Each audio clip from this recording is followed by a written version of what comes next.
그래서 하나님을 찾습니다라는 제목으로 하나님의 말씀 증가합니다. 인류 역사상 가장 위대한 사건이라면 예수 그리스도의 십자가 사건이겠죠. 이스라엘, 특히 구약의 이스라엘 백성들에게 가장 위대한 사건은 그래서 출애굽 사건을 들 수 있고, 그 출애굽으로 말미암아 이루어지는 홍해 사건을 들 수 있습니다. 수많은 기적, 하나님이 살아계시고 하나님이 우리의 하나님, 아니 나의 하나님이라는 것을 이렇게 적나라하게 보여주신 것이 역사상 없었고, 그 하나님을 경험하면서 홍해가 가로막혔을 때, 뒤에서는 애굽의 군대가 몰려왔을 때 하나님께서 밤새도록 동풍을 불게 하시면서 그 홍해를 가르는, 내가 그 현장에 서 있다라고 한번 생각해 보세요. 내가 그 현장 가운데 지금 있다라고 생각해 보세요. 아마 그렇게 가슴 벅차고 가슴 뛰고 하나님 때문에 설레이며 사는 그런 어떤 삶, 그렇게 흥분되는 삶이 또 없을 정도로 하나님의 자녀인 것이 행복하고 하나님의 사람인 것이, 하나님이 나의 하나님인 것이 감사하고 그렇게 기쁠 거예요. 이 사건은 전에도 없었고 이후에도 없습니다. 그런 전무후무한 사건이었어요. 그런데 이런 흥분된 나날들, 이런 정말 가슴 뛰는 순간들을 지났는데 다시 이스라엘 백성들에게 어려움이 찾아왔고, 그것도 얼마 지나지 않아 겨우 사흘 길을 갔는데 위기가 찾아왔어요. 그 위기 앞에서 이스라엘 백성들은 어떤 모습을 보이고 있는가? 우리의 인생도 보면 그렇습니다. 뭔가 큰 산을 만났을 때 그 큰 산을 하나님의 은혜로 걸어오게 되고 하나님의 은혜로 넘어가게 돼요.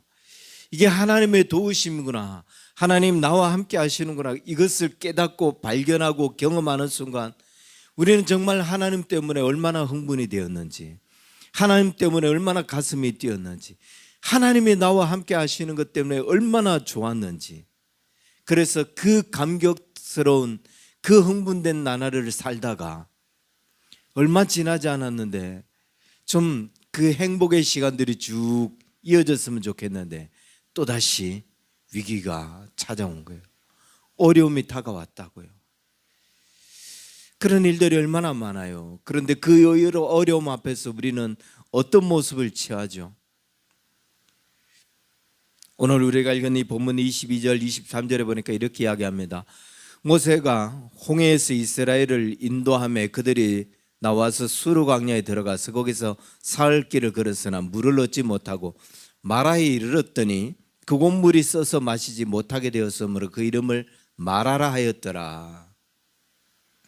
본격적으로 광야를 걷기 시작했습니다. 수르 광야에 들어와서 3일 길을 갔는데 물을 찾지 못하네요. 마라라고 하는 곳에 도착했는데 겨우 뭔가 물을 봤습니다. 그런데 이게 마실 수 없는 물이에요. 특별히 지금 이스라엘 백성들이 겪고 있는 이 문제는, 물은 뭐예요? 광야길을 걷는 데 있어서 반드시 필요한 거예요. 광야길을 가기 위해서는 반드시 있어야 되는 것, 그게 물이에요. 뭐 먹을 것이 없었다 이러면은 한 수일 정도는 견딜 수 있어요. 그런데 마실 물이 없다, 하루 이틀 견디기가 어려워요. 그만큼 광야를 가는 데 있어서는 반드시 필요한 것, 이게 물인데 그 물을 마실 수 없네요. 겨우 뭔가 하나를 발견했는데 이게 마실 수 없는 물이었네요. 우리가 어떤 어려움을 겪느냐, 이것도 뭐 따져봐야 되겠죠. 하나님 때문에 흥분되는 그런 나날을 살아가다가 문제를 만났는데 이게 무슨 문제냐? 뭐 홍해와 같은 그런 문제라면 또 하나님이 함께 하실 것이고 하나님이 우리 인생 가운데 또 그렇게 일하실 것이기 때문에 정말 우리가 불렀던 찬양처럼 선한 힘이 우리를 감싸고 있는데 우리가 그 일하시는 그 하나님 기대하지 이러면서 그 홍해와 같은 문제라면 또 견딜 수 있겠죠. 그런데 이 문제가 광야길을 가는데 반드시 필요한 물과 같은 문제네요. 우리가 살아가는데 없어서는 안 되는 그런 문제네요. 이 문제 앞에 가로막혔을 때 우리가 어떻게 하나? 여지없이 이스라엘 백성들처럼 당황하면서 모세를 원망하고 하나님을 원망하고 있지는 않은가? 겨우 사흘 만에 마라라고 하는 지역에 도착했는데 드디어 물을 발견했는데 이 물이 마실 수 없다. 여러분, 쓰다 마라라고 했는데 물이 쓰다라는 말이 쉽게 이해되지 않겠지만 이런 거예요. 쓰다는 것은 염분이 너무 많이 그 물에 녹여 있어서 짜다 못해 쓴 거예요. 지금도 성지순례 가면은 마라의 쓴 물이라고 추정하는 곳, 그곳으로 인도를 합니다. 광야길을 한참 달려요. 끝없이 펼쳐지는 광야길. 어디에도 물 하나, 나무 한 그루 볼 수 없는, 풀 한 포기 볼 수 없는 그런 광야길을 가다가 마치 저 멀리 어딘가에 마라라고 하는 지역에 도착할 즈음 나무 몇 그루가 보이기 시작합니다. 군데군데 말라 죽은 풀이 보이기 시작해요. 나무가 있다는 것은 그 주변에 물이 있다는 거겠죠. 그래서 다가가면은 물웅덩이 같은 곳으로 인도합니다. 근데 그 물이 한눈에 봐도 이건 사람이 마실 수 없는 물이구나라는 것을 알 수 있을 정도로 시커먼, 여러분 바다를 보면은 깊은 바다가 푸르다 못해 어떠죠? 시커멓게 보이죠. 왜 그렇게 시커멓게 보이냐? 염분 농도가 짙기 때문에. 그래서 좀 검게 보이는 거예요. 이 그렇게 깊지도 않은 웅덩이임에도 불구하고 시커먼 이유는 그 물에 염분이 너무 많이 녹아 있기 때문에, 그래서 짜다 못해 쓴 거죠. 마실 수 없는 그런 상태. 그래서 쓰다라고 해서 마라라고 한 거예요.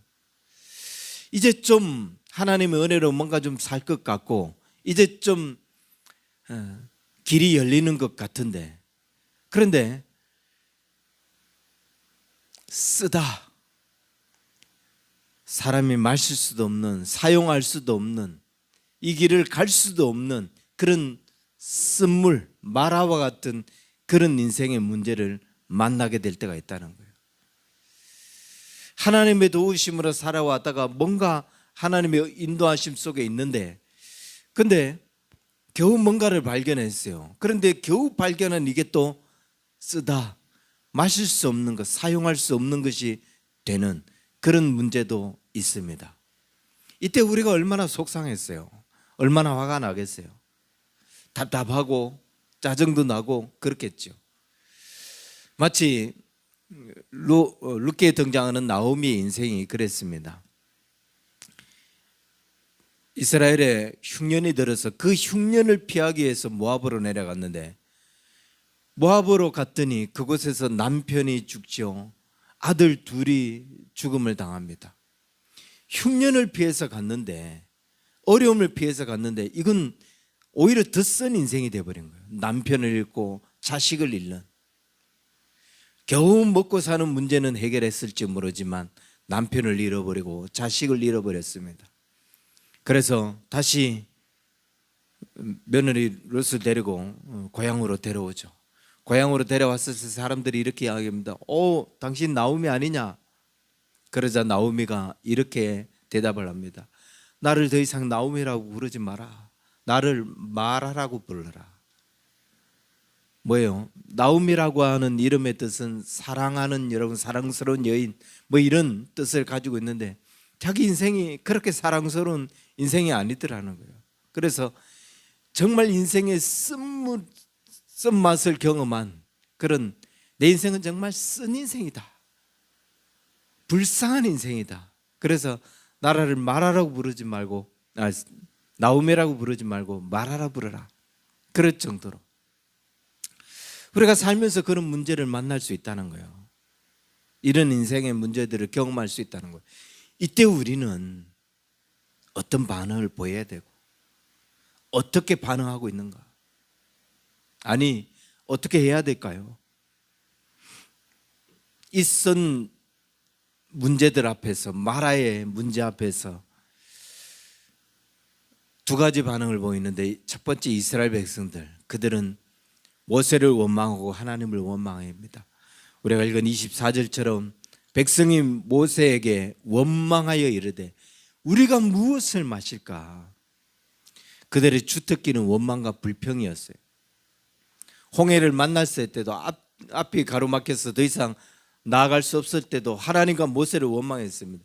애굽에 무덤이 없어서, 장사 지낼 곳이 없어서 우리를 이곳까지 데려와서 우리를 여기서 죽게 만드느냐, 그들이 원망했었습니다. 아니, 그들은 40년 광야를 가는 내내 끝까지 하나님을 원망하고 끝까지 모세를 원망합니다. 우리가 뭘 마실까? 우리가 무엇을 먹을까? 여러분, 오늘 이 본문, 우리가 무엇을 마실까? 이렇게 점잖하게 그들이 모세를 원망했어요. 했을까요? 절대로요. 아마 아주 격한 반응을 보였겠죠. 야, 이놈 모세야, 도대체 어쩌자고 우리를 여기까지 데려왔느냐? 우리가 여기서 목말라 죽을 지경이다. 책임져라. 뭐 이런 반응들을 보이지 않았겠습니까?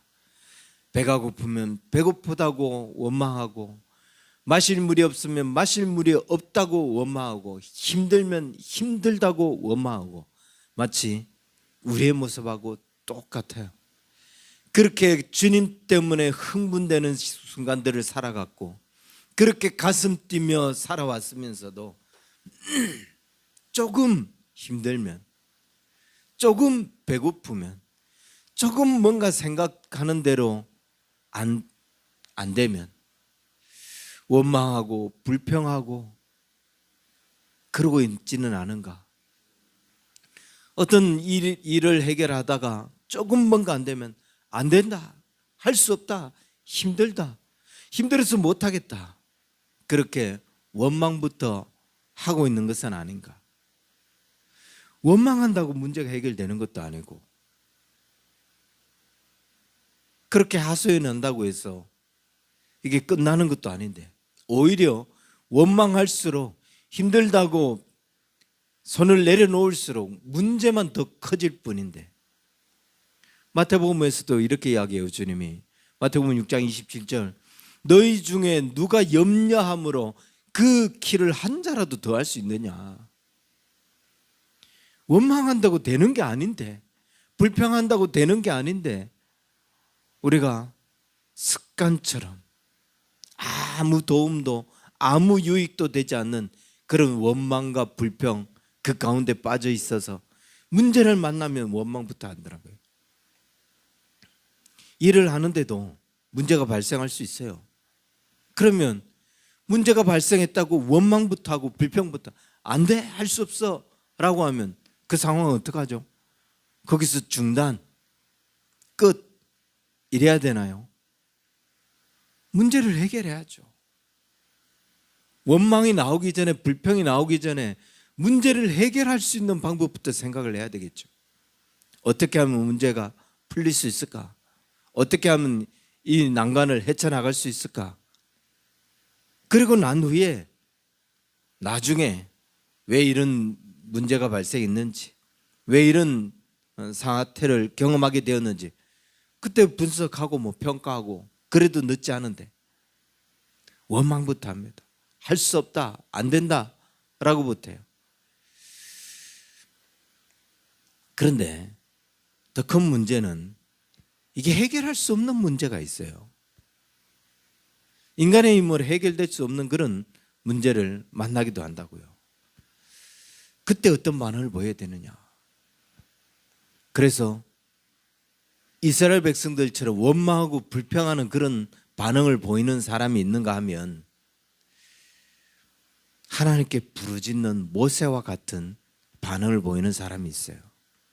문제를 만나면 그 문제가 해결될 수 있는 거냐 아니냐 따져보고, 그다음에 이게 사람이 할 일이 아니다라고 판단되는 순간 하나님이 보이는, 하나님께 부르짖는.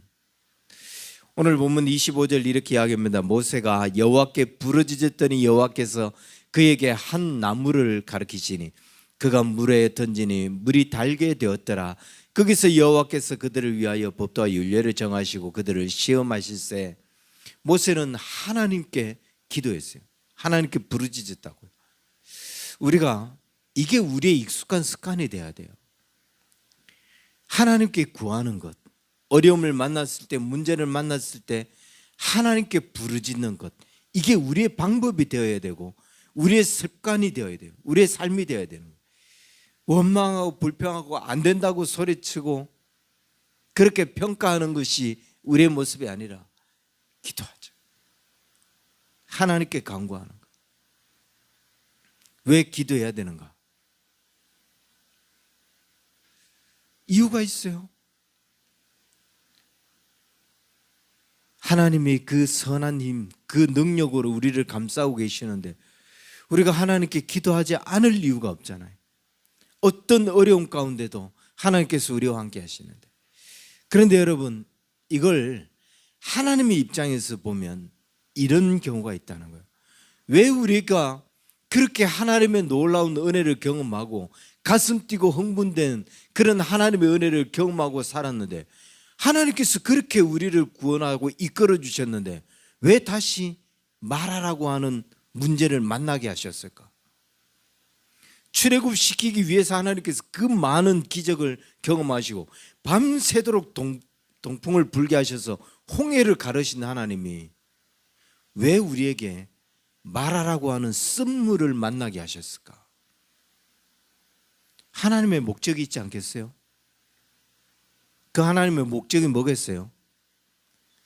이렇게 기적을 만나서 흥분하고 가슴 뛰며 그렇게 살던 너희들, 이런 작은 인생의 문제 만났을 때 너희들 어떻게 할래? 그때도 하나님 때문에 흥분하고 가슴 뛰며 그럴래? 하나님께 기도하며 하나님 의지할래? 이런 거 보기 위한 하나님의 방법 아니겠느냐? 우리 인생에 하나님께서 그 선한 힘으로 그렇게 도우시고 이끌어 오시다가 왜 갑자기 문제를 만나느냐? 이게 내 입장에서 보면 이게 넘어가야 할 산처럼 보이고 다가오지 말아야 할 문제처럼 보이겠지만, 이게 하나님의 섭리 가운데 보면 하나님께서 나에게 뭔가 기대하는 것이 있지 않겠느냐? 그 순간에도 하나님을 바라보고 하나님께 기도하는 그런 하나님의 사람인가 아닌가 확인하기 위한 그런 하나님의 섭리가 아니겠느냐? 이렇게 주의 일하심을 볼 수 있는 그런 눈이 있을 때 이 문제를 다른 각도에서 볼 수 있다는 거예요. 우리가 만난 이 마라의 문제들을 다른 방편에서 볼 수 있게 된다는 거죠. 마태복음 7장 11절에 이렇게 이야기합니다. 너희가 악할지라도 좋은 것으로 자식에게 줄 줄 알거든 하물며 하늘에 계신 너희 아버지께서 구하는 자에게 좋은 것 주지 않겠느냐? 하나님은 항상 우리에게 선한 것, 좋은 것을 주시려고 준비하고 계신 분이, 부르짖기만 하면 내가 만난 문제가 어떤 문제라 할지라도, 이게 홍해와 같은 문제라 할지라도, 아니 마라와 같은 문제라 할지라도, 정말 인생에 쓴 그런 문제라 할지라도 하나님은 내가 너 그 문제 왜 만나게 했는데 그 문제 앞에서 부르짖어 봐라, 구해봐라. 나는 너희의 하나님인데 나는 너에게 너희 인생의 아비도 자식들에게 좋은 것을 주려고 하는데 하물며 나겠느냐? 나는 너에게 좋은 것을 주지 않겠느냐? 이게 하나님이라는 거예요. 그래서 우리가 주님을 찾습니다. 그래서 우리는 하나님을 찾아요. 문제를 만날 때마다, 어려움을 경험할 때마다, 기쁠 때도 주님을 찾지만 이게 말하구나, 이게 홍해구나, 이게 무슨 사건이구나 라고 생각될 때마다 하나님을 찾는 거예요. 하나님 찾으면 하나님이 그 놀라운 도우심으로 우리를 도와주시기 때문에, 하나님이 그 놀라운 힘으로 우리와 함께 하시는 것을 알기 때문에, 경험해 왔기 때문에, 그게 우리 인생에 오랫동안 쌓여왔기 때문에 만날 때마다 찾는 거예요. 문제 앞에서 그럴 때마다 찾는 거예요. 아니, 어려움이 생기면 오히려 하나님이 기대가 돼요. 이 문제를 어떻게 풀어가실까? 이 문제를 풀어가시면서 하나님 무슨 일을 하실까? 그 일이 기대가 되잖아요. 그게 우리가 신앙생활을 오래 해왔다는 증거 아니에요. 그 하나님을 기대하는 것, 그 하나님을 찾게 되는 것. 그런데요, 우리가 읽은 4절부터 26절에 보면은 이 하나님이 어떤 분이신지를 우리에게 보여주시면서 그 마라의 쓴물을 만난 이스라엘 백성들에게 하나님께서 어떻게 일하시느냐, 모세가 부르짖었더니 어떻게 하신다고요? 여호와께서 한 나뭇가지를 가르치고 그 물에 던졌더니 그 물이 달게 되었더라. 그리고 여호와께서 그들을 위하여 법도와 율례를 정하시고 그들을 시험하실세 이르시되 너희가 너희 하나님 나 여호와의 말을 들어 순종하고 내가 보기에 의를 행하며 내 계명의 귀를 기울이며 내 모든 규례를 지키면 내가 애굽 사람에게 내린 모든 질병 중 하나도 너희에게 내리지 않겠다. 나는 너희를 치료하는 하나님이라. 하나님께서 이 마라 사건을 통해서 이스라엘 백성들에게 법도를 정해 주셨는데 이 네 가지 조건을 충족시키면 애굽에 내린 모든 질병 중에 하나도 너한테 내리지 않겠다는 거예요. 그 네 가지 조건이 뭐였어요? 첫 번째는 너희가 나 여호와의 말을 들어 순종하면, 이걸 이전 성경에서는 여호와의 말씀을 청종하면이라고 했어요. 청종하는 것은 듣고 또 듣는다. 그 말은 듣고 그 말씀을 지켜 행한다는 거겠죠. 하나님의 말씀을 듣고 그걸 지켜나가면 이것이 첫 번째 조건이고, 두 번째 조건은 내가 보기에 의를 행하면. 여러분, 이 의로움의 기준은 내가 아니에요. 내가 생각했을 때 이렇게 생각하는 게 의롭다, 내가 생각했을 때 이렇게 하는 게 옳다라게 아니에요. 내가 보기에 의롭게 행할 때 무슨 말이죠? 그 의의 기준이 하나님인 거예요. 하나님 보시기에 의로워야 되는 거예요. 하나님 보시기에 의롭게 살아야 되는 거예요. 하나님 보시기에 의로운 판단, 의로운 결단, 의로운 삶을 살 때, 그리고 세 번째는 내 계명에 귀를 기울이며. 하나님이 말씀하시는 것, 하나님의 모든 계명을 말씀하시죠. 내가 지킬 수 있는 것만을 정하는 게 아니라 하나님의 모든 말씀, 그리고 네 번째도 마찬가지입니다. 내 모든 규례를 지키면. 이 네 가지 조건을 충족시키면 어떻게 하신다고요? 내가 애굽 사람에게 내린 재앙 중, 모든 질병 중 하나도 너에게 내리지 않겠다. 애굽에 내린 재앙이 뭡니까? 우리는 그럼 10가지 재앙이니까 피계, 이파, 악독, 우매, 억장, 이 10가지만 우리한테 임하지 않는다, 그게 아니에요. 애굽에 내린 재앙은 사람과 가축에 내렸던 질병을 의미하죠. 그 모든 질병. 그래서 질병이라고 하는 것 자체가 우리를 괴롭고 힘들게 만들고, 또 그런 어떤 재난, 고난, 이게 우리를 고통스럽게 만드는 것을 의미합니다. 애굽에 내린 모든 질병 중 하나도 너에게 내리지 않겠다는 것은 그 질병 가운데서, 질병으로 인해서 우리가 고통당하지 않게, 그 문제로 인해서 우리가 어려움을 당하지 않게 하겠다는 거예요. 하나님의 말씀을 지키고 듣고 순종하고 그 규례를 지켜 행하고 하나님 보시기에 의롭게 행하고 그 모든 말씀에 순종하며 나아갈 때 하나님은 재앙 때문에, 질병 때문에, 문제 때문에 네가 고통당하지 않게 하겠다. 이게 하나님께서 주신 마라의 문제 앞에서 하나님께서 이스라엘 백성들에게 주신 약속이었어요. 인생의 쓴 문제를 만났을 때 하나님께서 우리에게 주시는 약속, 이 하나님의 약속들을 지켜나갈 때, 듣고 순종하고 나갈 때 하나님께서 더 이상 그 문제로 우리가 고통당하지 않게 하겠다라는 거죠. 더 놀라운 축복이 또 있습니다. 그 더 놀라운 것은 나는 너희를 치료하는 여호와라. 이게 하나님이 나는 어떤 분인지를 밝혀주신 거예요. 나는 너희를 치료하는 여호와. 여호와 라파라라고 하는 말이 여기서 나와죠. 여호와는 치료하시는 하나님이시다.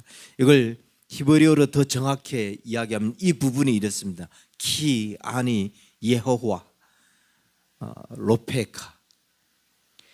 여호와 나 여호와는 이런 하나님이다. 너희를 치료하는 하나님이다. 하나님은 우리를 치료하시는 분이라는 거예요. 그 치료는 우리가 어떤 질병을 만났을 때 그 질병은 의사나 약국에 가야만 치료를 받을 수 있다고 생각합니다. 질병은 하나님이 치료하는 게 아니라고 착각하고 있어요. 그런데 모든 질병, 그것이 불치병이라 할지라도 모든 질병은 하나님이 치료하는 거예요. 의사, 약사가 치료하는 게 아니에요. 물론 하나님께서 의사와 약이라고 하는 이 제도를 두셔서 우리로 하여금 그 제도의 도움을 받을 수 있게 하셨지만 근본적인 치료는 하나님이 하시는 거예요. 아무리 훌륭한 의사를 만나도 하나님께서 그 병에서 나음을 입지 못하게 정하셨다면 그건 뭐 명의가 아니라 할지라도, 명의라 할지라도, 세계에서 가장 뛰어난 명의라 할지라도 그 병 치료하지 못합니다. 하나님이 정하시는 거예요. 하나님이 치료하셔야 치료가 되는 거예요. 그런데 여호와께서 우리의 의사가 되신다고요. 나는 너희를 치료하시는 하나님. 하나님은 우리가 인생의 문제 앞에서 고통당하고 어려움을 겪고 특히 이런 질병의 문제로 고통받는 거 원치 않으십니다. 하나님이 우리에게 원하시는 것. 야고보서 5장에도 이런 말씀이 있죠. 믿음의 기도는 병든 자를 구원하리니 주께서 그를 일으키시리라. 믿음의 사람들이 기도할 때에 병든 자까지도 일어나게 된다는 거예요. 하나님께서 그렇게 모든 질병, 모든 문제들을 치료해 주신다는 거예요. 그 하나님, 이런 치료자 되시는 하나님을 우리가 경험하고 있고 그 하나님 믿고 있고 그 하나님 앞에 있는데 우리 인생의 문제들 앞에서, 어려움들 앞에서 정말 살만하면 만나게 되는 그 답답한 문제, 아니 살아가는데 반드시 필요한 물을 마실 수 없는 것처럼 인생에 있어서 꼭 필요한 그런 문제, 이런 문제를 만날 때 우리가 어떤 반응들을 보이고 있는가, 어떤 태도를 취하고 있는가.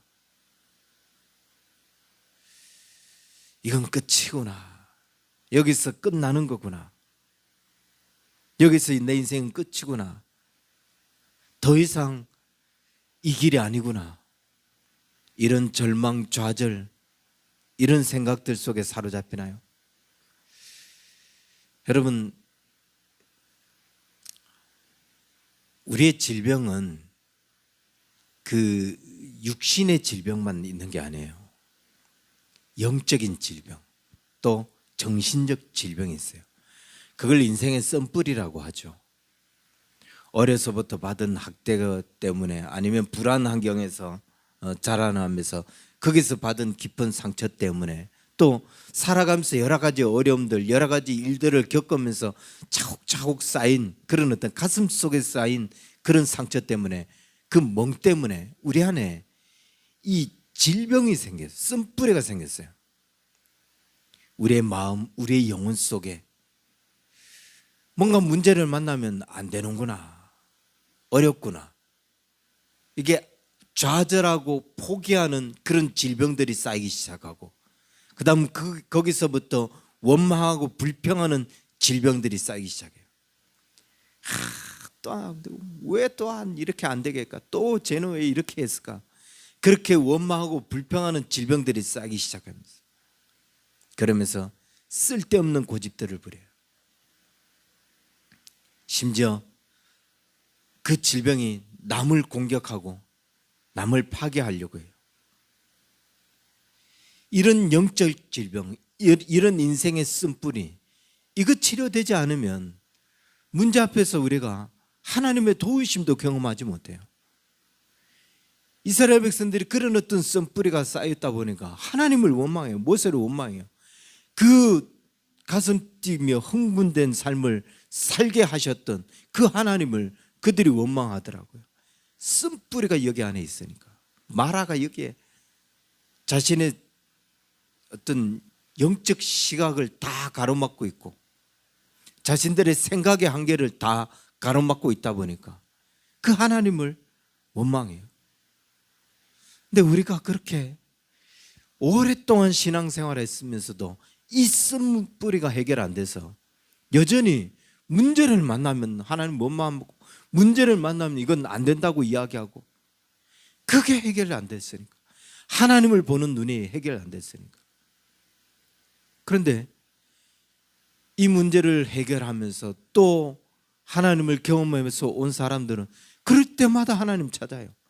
문제를 만날 때마다 하나님 찾아요. 쓴뿌리가 발견됐다 싶을 때 또 하나님 찾아요. 그 하나님이 우리의 이 인생의 문제뿐만 아니라 그 내면의 문제, 영적인 문제까지 다 치료해 주시고 회복시키는 하나님인 것을 알기 때문에 그때마다 주님 찾아요. 주님, 내 생각의 한계에 갇히지 않게 해달라고, 내 영적인 한계에 갇히지 않게 해달라고. 그래서 하나님 찾는다고요. 우리도 그렇게 해야 되지 않겠느냐. 우리도 이 쓴뿌리 때문에 하나님을 제한하고 있는 것 아닌가. 안 된다고만 생각했고 안 되는 것만 경험해왔던 그 경험이, 그 생각이 하나님을 억누르고 있지는 않은가. 내 어떤 한계에서 벗어나고 있지 않은가. 그거 해결해야죠. 그럴 때 하나님을 경험하십니다. 치유하시는 하나님, 우리를 광야로 이끌으시는 하나님, 우리를 출애굽시키신 하나님, 우리를 가나안 땅으로 인도하시는, 우리를 영원한 하나님의 나라로 이끌어 가시는 그 하나님, 섭리의 하나님, 창조의 하나님, 그 하나님을 우리가 경험하게 된다는 거예요. 그 하나님을 만나고 그 하나님을 찾고 그 하나님을 발견해서 지금 저와 여러분이 만나는 그 모든 문제들 앞에서 여러분 제한하지 마시고 하나님을 찾고 하나님께 부르짖고 기도하여 하나님께서 여시는 길들을 경험하는 우리 언약의 성도들 되기를 주의 이름으로 간절히 축원합니다. 기도하겠습니다. 살아계신 주님, 오늘도 우리를 고쳐주옵소서. 오늘도 우리의 이 문제 속에서 우리를 고쳐주시고 우리의 영적인 한계 속에서, 우리의 생각의 한계 속에서, 우리가 경험한 이 사고의 틀 한계 속에서 하나님 우리를 고쳐주옵소서.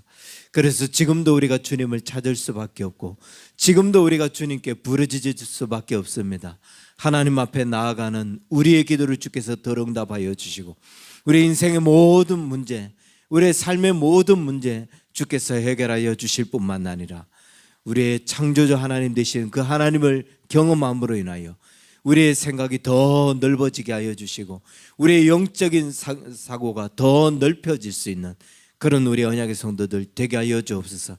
어떤 문제를 만나도 그 문제를 능히 해결치 못하는 하나님 없으니 하나님 앞에 나아가서 하나님께 모든 문제를 맡겨드릴 수 있는 우리 언약의 성도들 다 되게 하여 주옵소서. 이제는 우리 주 예수 그리스도의 은혜와 하나님 아버지의 크신 능력과 성령님의 인도하심이 무한한 하나님의 은혜를 경험하고 하나님께 나아가기를 소망하는 우리 언약의 성도들 저들의 모든 삶에 이제로부터 영원토록 항상 함께 있을지어다. 아멘.